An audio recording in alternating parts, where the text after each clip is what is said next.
Oi, ouve bem esta verdade milenar. Presta atenção.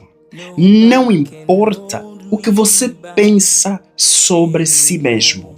Não importa o que as pessoas dizem a teu respeito, quer seja amigos como inimigos. O que importa é o que Deus diz sobre a tua pessoa e o que Deus é capaz de fazer na tua vida.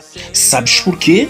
Porque a Bíblia, no livro de Jeremias, no capítulo 29, no versículo 11, ela diz: Eu bem sei os pensamentos que tenho sobre vós, diz o Senhor, pensamentos de paz e não de mal, para vos dar o fim que vós desejais. Estás com medo por quê?